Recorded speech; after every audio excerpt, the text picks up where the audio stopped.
Bismillahirrahmanirrahim. Alhamdulillah wassalatu wassalamu ala Rasulillah. Video ini lanjutan dari video sebelumnya membahas tentang kunci persatuan umat Islam dimulai dari proyek.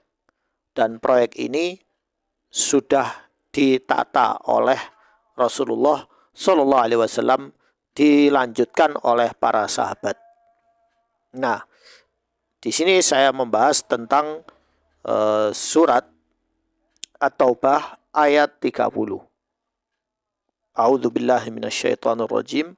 Wa qalatil yahudu Uzairu binullah wa qalatin nasara al-masihu binullah.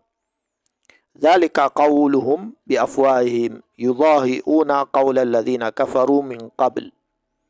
Qatalahumullah anna yufakun. Artinya, dan orang-orang Yahudi berkata Uzair putra Allah, dan orang-orang Nasrani berkata Al-Masih, yaitu Isa ibnu Maryam putra Allah. Itulah ucapan yang keluar dari mulut mereka. Mereka meniru ucapan orang-orang kafir yang terdahulu. Allah melaknat mereka. Bagaimana mereka sampai berpaling?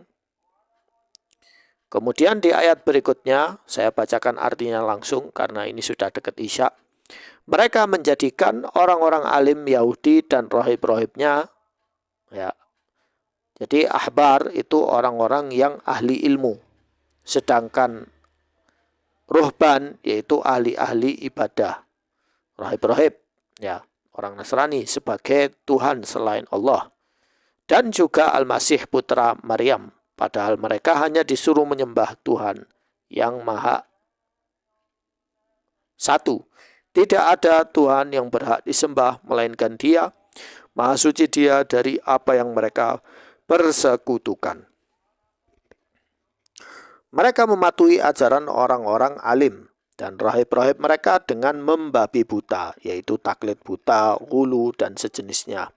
Biarpun orang-orang alim dan para rohib itu menyuruh maksiat atau mengharamkan yang halal atau menghalalkan yang haram.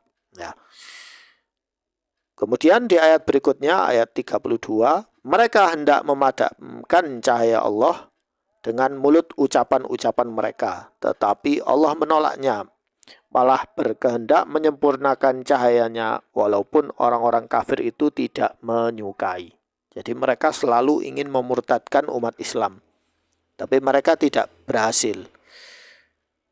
Dialah yang telah mengutus Rasulnya dengan petunjuk Al-Quran dan agama yang benar untuk diunggulkan atas segala agama. Walaupun orang-orang musyrik tidak menyukai. Kemudian ayat berikutnya, ayat 34. Wahai orang-orang yang beriman, sesungguhnya banyak dari orang-orang alim, ahli ilmu, Yahudi, dan rohib-rohib ahli ibadah Nasrani, mereka benar-benar memakan harta orang dengan jalan yang batil. Dan mereka menghalang-halangi manusia dari jalan Allah. Dan orang-orang yang menyimpan emas dan perak serta tidak menginfakkannya di jalan Allah, maka berikanlah kabar gembira kepada mereka bahwa mereka akan mendapat azab yang pedih.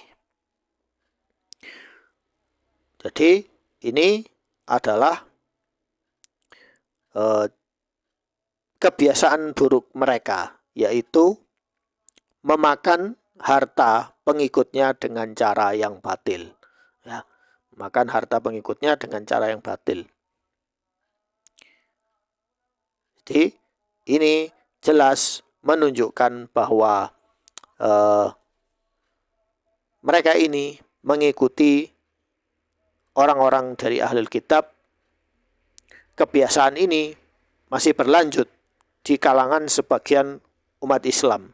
Ada yang mereka menggunakan identitas mereka ini untuk mencari kepentingan diri mereka sendiri, yaitu mengikuti ajaran batiniyah, yaitu mensyariatkan khumus, padahal khumus itu hanya diambil di ghanimah perang, yaitu harta rampasan perang. Namun mereka belokkan, mereka mengatakan bahwa khumus itu 20% diambil dari harta pribadi.